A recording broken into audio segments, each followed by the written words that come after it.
আমার নাম অর্ণব। আমি একা থাকি একটা ছোট্ট ফ্ল্যাটে, শহরের একটা পুরনো বিল্ডিংয়ের চতুর্থ তলায়। বিল্ডিংটা অনেক পুরনো, লিফট নেই, সিঁড়ির আলো প্রায় নষ্ট থাকে, কিন্তু ভাড়া কম, তাই চলে। প্রতি রাতে ঠিক 2:17 দরজায় খটখট শব্দ হয়, খুব হালকা, যেন কেউ আঙুল দিয়ে টোকা দিচ্ছে। প্রথম কয়েকদিন ভেবেছিলাম কেউ ভুল করে আমার দরজায় এসেছে, কিন্তু যখনই দরজা খুলি কেউ থাকে না। করিডর খালি, আলো জ্বলছে না, শুধু সিঁড়ির দিক থেকে ঠান্ডা হাওয়া আসে। এক রাতে শব্দটা হলো খট খট খট। আমি বিছানায় উঠে বসলাম, ফোনের স্ক্রিনে সময় দেখলাম, ঠিক 2:17। আমি চুপ করে শুনলাম। এবার শব্দটা একটু জোরে হলো, খট খট খট, যেন কেউ অধৈর্য হয়ে উঠেছে।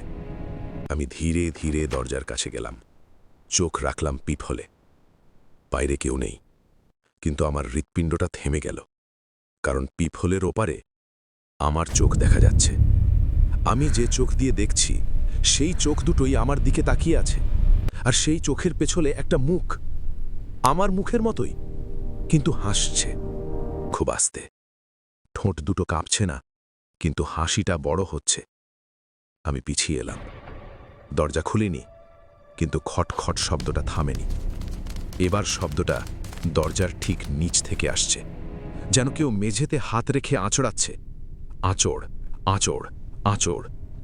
আমি দৌড়ে বিছানায় গিয়ে বসলাম, ফোনটা হাতে নিলাম, কিন্তু ফোনের স্ক্রিনে যা দেখলাম সেটা আমার মাথা ঘুরিয়ে দিল। সেলফি ক্যামেরা অন হয়ে আছে, আর স্ক্রিনে আমি নেই।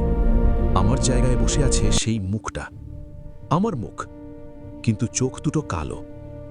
আর সে আমার দিকে তাকিয়ে আছে ফোনের ভিতর থেকে। তারপর সে ফিসফিস করে বলল, দরজা খুলে দে, আমি তোকে ফিরিয়ে আনতে এসেছি। আমি ফোনটা ছুঁড়ে ফেললাম, দরজার দিকে তাকালাম।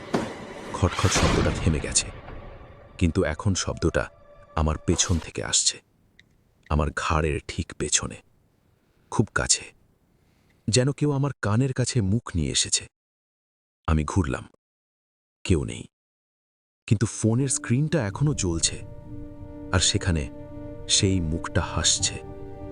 আর তার পেছনে আমার ঘর, আমার বিছানা, আমার শরীরটা বসে আছে, চোখ খোলা, কিন্তু আমি জানি ওটা আর আমার নেই। এখন আমি দরজার ওপারে দাঁড়িয়ে খটখট করছি, আস্তে আস্তে, কারণ আমি জানি একদিন তুইও দরজা খুলবি, আর তখন তুই বুঝবি ওপারে যে দাঁড়িয়ে আছে সে তোর মুখী।